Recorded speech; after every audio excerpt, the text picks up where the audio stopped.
بسم اللہ الرحمن الرحیم۔ السلام علیکم پیارے بہنوں اور بھائیوں، اس ویڈیو میں قرآن و حدیث کی روشنی میں محرم اور حرام کے بارے میں ان ڈیٹیل بتایا جائے گا۔ عشورہ کسے کہتے ہیں اور اس دن روزہ رکھنے کی فضیلت کیا ہے، عشورہ سے جڑی کچھ غلط روایات، کیا 10ویں محرم کا روزہ 9ویں یا 11ویں محرم کے ساتھ ملا کر رکھنا ضروری ہے، اور اس کے ساتھ ساتھ عشورہ کے دن کے کچھ خاص اعمال پر روشنی ڈالی جائے گی۔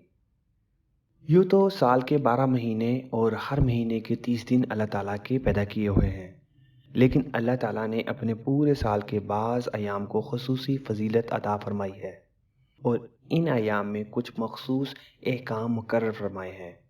یہ محرم کا مہینہ بھی ایک ایسا ہی مہینہ ہے جس کو قرآن کریم نے حرمت والا مہینہ قرار دیا ہے۔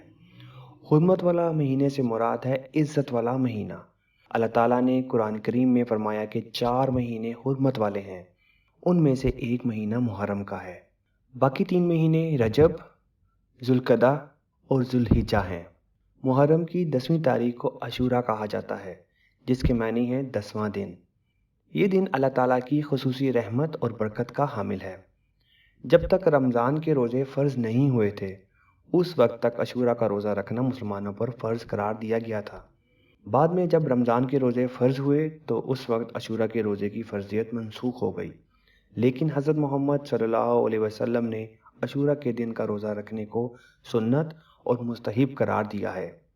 ایک حدیث میں حضرت محمد صلی اللہ علیہ وسلم نے ارشاد فرمایا کہ مجھے اللہ تعالیٰ کی رحمت سے امید ہے کہ جو شخص عاشورہ کے دن کا روزہ رکھے گا تو اس کے پچھلے 1 سال کے گناہ کا کفارہ ہو جائے گا۔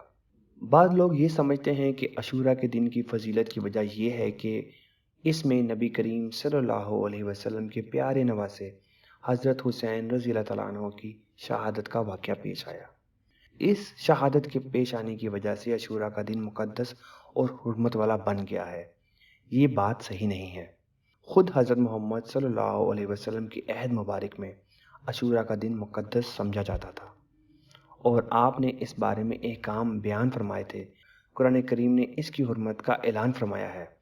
حضرت حسین رضی اللہ تعالیٰ عنہ کی شہادت کا واقعہ تو حضرت محمد صلی اللہ علیہ وسلم کی وفات کے تقریباً 60 سال بعد پیش آیا تھا، لہٰذا یہ بات درست نہیں کہ عاشورہ کی حرمت اس واقعے کی وجہ سے ہے، بلکہ یہ تو حضرت حسین رضی اللہ تعالیٰ عنہ کی مزید فضیلت کی دلیل ہے کہ اللہ نے آپ کی شہادت کا مرتبہ اس دن عطا فرمایا، جو پہلے سے ہی مقدس اور محترم چلا آ رہا ہے۔ بہرحال عاشورہ کا دن ایک مقدس دن ہے۔ اس دن کے مقدس ہونے کی وجہ کیا ہے، یہ اللہ تعالیٰ ہی بہتر جانتے ہیں۔ کس دن کو اللہ تعالیٰ نے دوسرے دنوں پر کیوں فضیلت دی اور اس دن کا کیا مرتبہ ہے، اللہ تعالیٰ ہی بہتر جانتے ہیں۔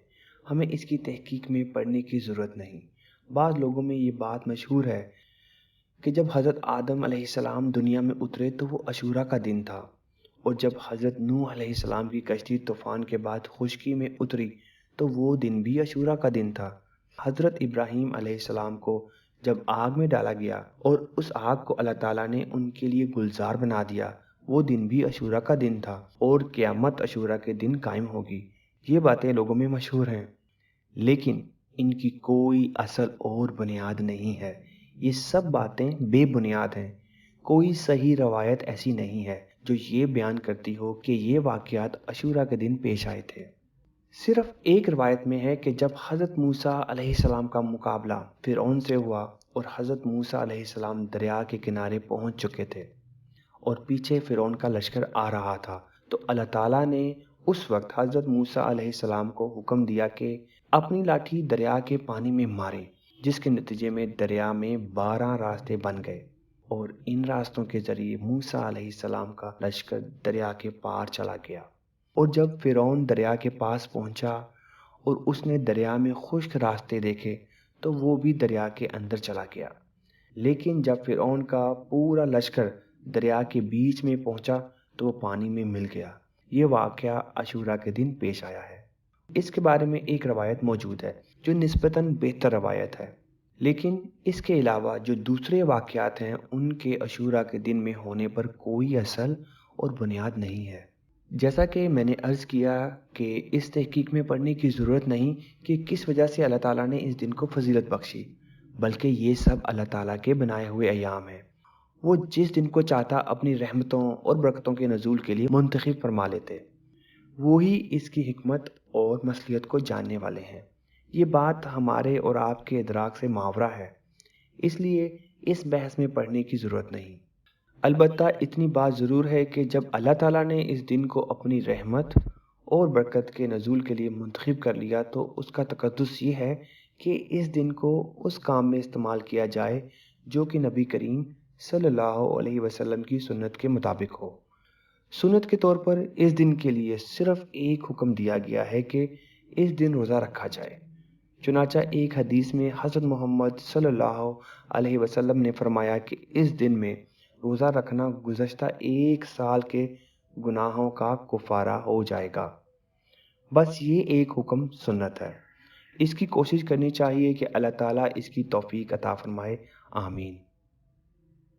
اس میں ایک اور مسئلہ بھی ہے، وہ یہ کہ حضرت محمد صلی اللہ علیہ وسلم کی حیات طیبہ میں جب بھی عاشورہ کا دن آتا آپ صلی اللہ علیہ وسلم روزہ رکھتے، لیکن وفات سے پہلے جو عاشورہ کا دن آیا تو حضرت محمد صلی اللہ علیہ وسلم نے عاشورہ کا روزہ رکھا اور ساتھ ہی یہ بھی فرمایا کہ 10 محرم کو ہم بھی روزہ رکھتے ہیں اور یہودی بھی روزہ رکھتے ہیں، اور یہودیوں کی روزہ رکھنے کی وجہ وہی تھی کہ اس دن بنی اسرائیل کو اللہ تعالیٰ نے حضرت موسیٰ علیہ السلام کے ذریعے فرعون سے نجات دی تھی۔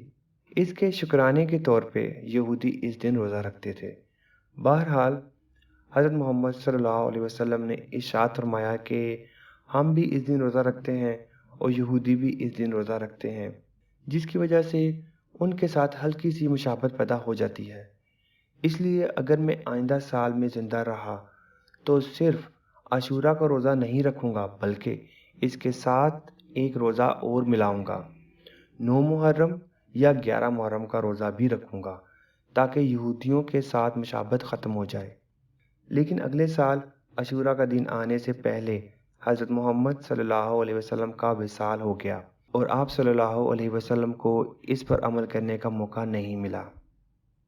چونکہ حضرت محمد صلی اللہ علیہ وسلم نے یہ بات ارشاد فرما دی تھی، اس لیے صحابہ کرام نے عاشورہ کے روزے میں اس بات کا اہتمام کیا اور 9 محرم یا 11 محرم کا ایک روزہ ملا کر رکھا اور اس کو مستحب قرار دیا، اور تنہا عاشورہ کے روزے رکھنے کو حضرت محمد صلی اللہ علیہ وسلم کے اس ارشاد کی روشنی میں مکروہ یعنی خلاف اولا قرار دیا۔ یعنی اگر کوئی شخص صرف عاشورہ کا روزہ رکھ لے تو وہ گناہ کار مرتکب نہیں ہوگا، بلکہ اس کو عاشورہ کا ثواب ملے گا۔ لیکن چونکہ آپ صلی اللہ علیہ وسلم کی خواہش 2 روزے رکھنے کی تھی، اس لیے اس خواہش کی تکمیل میں بہتر یہ ہے کہ ایک روزہ اور ملا کر 2 روزے رکھے جائیں۔ رسول اللہ صلی اللہ علیہ وسلم کی اس ارشاد میں ہمیں ایک اور سبق ملتا ہے، وہ یہ کہ غیر مسلموں کے ساتھ ادنا مشابہت بھی حضرت محمد صلی اللہ علیہ وسلم نے پسند نہ فرمائی، حالانکہ وہ مشابہت کسی برے اور ناجائز کام میں نہیں تھی، بلکہ ایک عبادت میں مشابہت تھی کہ اس دن جو عبادت وہ کر رہے ہیں اسی دن ہم بھی وہی عبادت کر رہے ہیں، لیکن آپ صلی اللہ علیہ وسلم نے اس کو بھی پسند نہ فرمایا۔ کیوں؟ اس لیے اللہ تعالیٰ نے مسلمانوں کو جو دین عطا فرمایا وہ سارے ادیان دینوں سے ممتاز ہے اور ان پر فوقیت رکھتا ہے، لہٰذا ایک مسلمان کا ظاہر و باطن بھی غیر مسلم سے ممتاز ہونا چاہیے۔ اس کا طرز عمل، اس کی چال ڈھال، اس کی وضاحت، اس کا سراپا، اس کے اعمال، اس کے اخلاق، اس کی عبادتیں وغیرہ ہر چیز غیر مسلموں سے ممتاز ہونی چاہیے۔ چنانچہ حدیث مبارکہ میں حکم جا بجا ملے گا کہ غیر مسلموں سے الگ طریقہ اختیار کرو۔ چنانچہ فرمایا مشرکین جو اللہ تعالیٰ کے ساتھ دوسروں کو شریک ٹھہراتے ہیں ان سے اپنا ظاہر و باطن الگ رکھو۔ جب عبادت، بندگی اور نیکی کام میں بھی نبی کریم صلی اللہ علیہ وسلم نے مشابہت پسند نہیں فرمائی تو اور کاموں میں اگر مسلمان ان کی مشابہت اختیار کریں گے تو یہ کتنی بری بات ہوگی۔ اگر یہ مشابہت جان بوجھ کر